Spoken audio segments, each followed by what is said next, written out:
as I said previously, I have experience with adolescents, significant experience with adolescents, because I taught high school. Uh, I also taught middle school for a little while. Two children of my own and five grandchildren, and one of those grandchildren is 17 years old. But the majority of my experience, or the greatest, the most intense experience I have with adolescents, is working at a developmental center uh, for my internship. So I'm currently in my internship.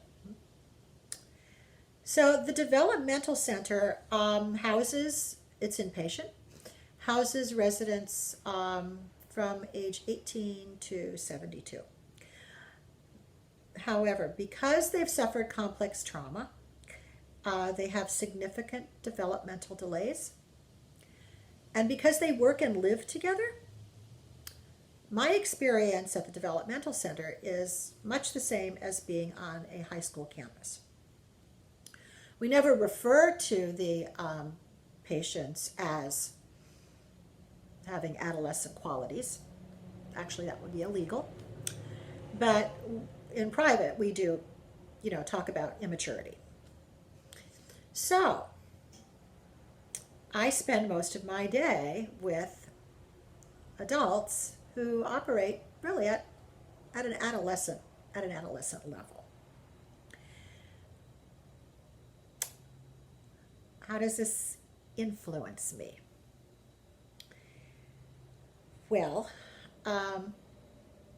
my biggest concern in counseling adolescents who are not at this developmental center, counseling adolescents in general, would be the parents. Because my experience has been that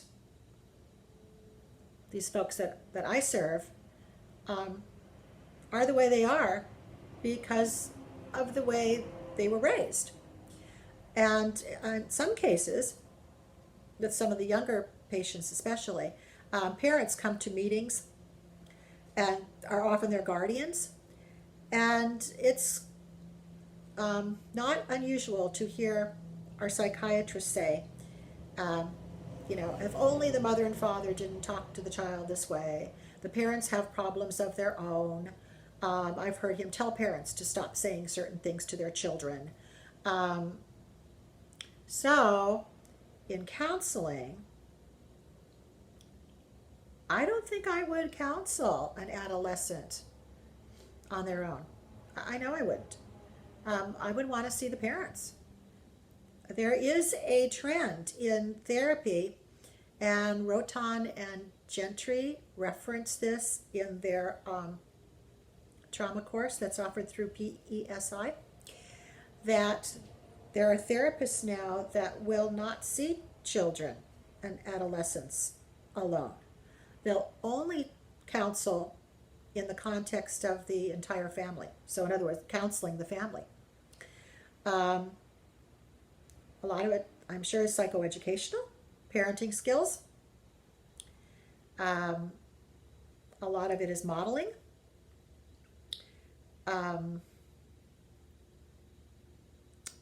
Yeah, definitely. I would not counsel adolescents by themselves.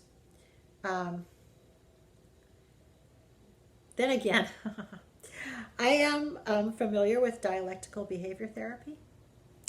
And so, and if I was faced with a situation, that's poor wording, but if an adolescent came to me via their parents, or perhaps I would be working in a high school setting, in a counselor situation in a high school, and high school students came to me, or were sent to me, I think dialectical behavior therapy is a really ethical way to teach children and adolescents how to relate to their parents.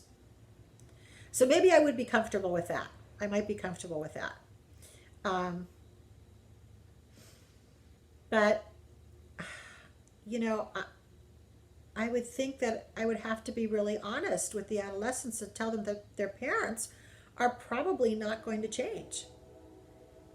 I know that I tell my patients at the developmental center, a lot of them should never see their parents again. It's not healthy for them to see their parents. And I've told them that, our parents give us the privilege of being born, but after that, sometimes parents can't do any more than birth us. And after that, we have to, kind of figure it out on our own. And we need to attach to people that we are safe with. Children and adolescents who come in for counseling, they are the way they are because of the environment they're faced with.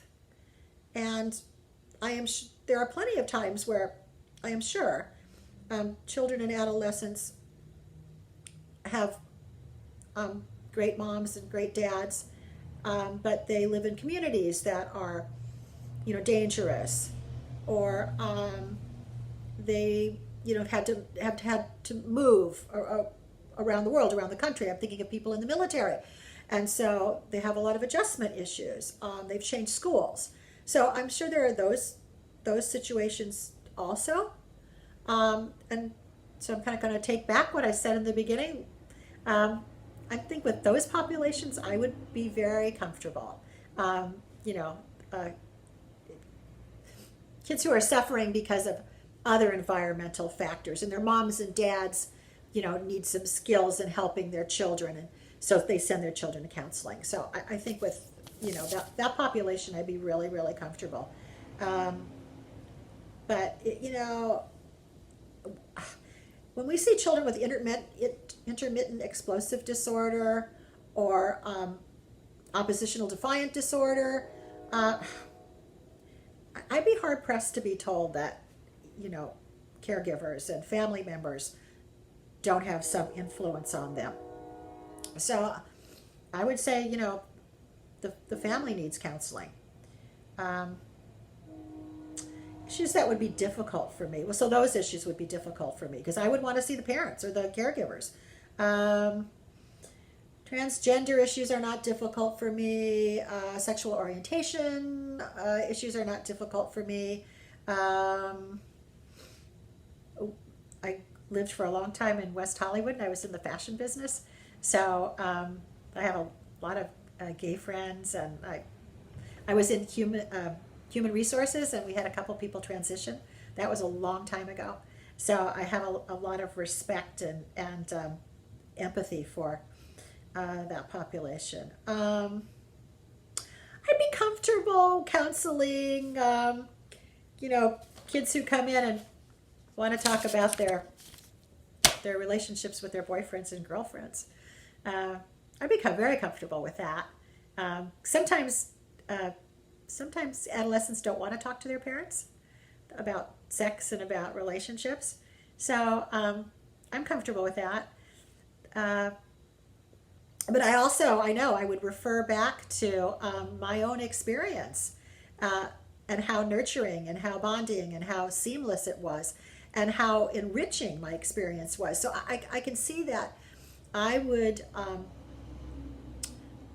also add a spiritual piece. Because spirituality was a great go-to and a big strength in high school, and adolescents today are interested in spirituality, in the sense of, I think of Goldie Hawn's program called Mind Up, which has been used out west to curtail bullying and to promote mindfulness. So I would definitely work in those areas. Mindfulness is something that most adolescents are familiar with. And we use mindfulness, and we use yoga, and we use movement therapy at the developmental center where I work, that I said is much like a high school campus. So let's see if I've hit all the points. Issues that would be difficult for me. Well, I already talked about that. And the types of adolescents that might be difficult. I don't think the adolescents are difficult for me. Alcohol, drug addiction, smoking marijuana. I mean, that's kind of across the board, you know, we do those things because we're looking for help. We're looking for someone to hear us. So yeah, having two kids, having taught high school, having worked at the developmental center, really will be helpful for me if I decide to work with adolescents. Will I relate to boys? What population will I relate to best? I don't know. I can't answer that question. I'm comfortable with boys. I work with a group of men who have been convicted of sex crimes. And it's the highlight of my Thursday afternoon to sit with this group of men. So, boys, males, females, doesn't really affect me one way or the other. 5 specific examples to support your conclusions. Well, I'm sure I've already gone through 5 specific examples. I've got a lot of life experience. Teaching high school, having children, having grandchildren, working at the developmental center, and seeing the system, seeing the family system. I think that's really important at the developmental center. So I see how the staff relates to the residents and how the staff does not want residents to change. So I think this is really important with adolescents, because adolescents want to stretch and grow and, you know, push the envelope. They need to push the envelope, and parents don't like that. Some parents don't like that. So yeah, I've kind of, like in the beginning I said I didn't want to counsel adolescents, and now I've kind of convinced myself that I think I'll probably be good at it. So I've gone on for 12 minutes. That's probably enough. This class has been a joy. Again, Dr. Springston. Sorry I didn't get to know my classmates, but that's the way this class was.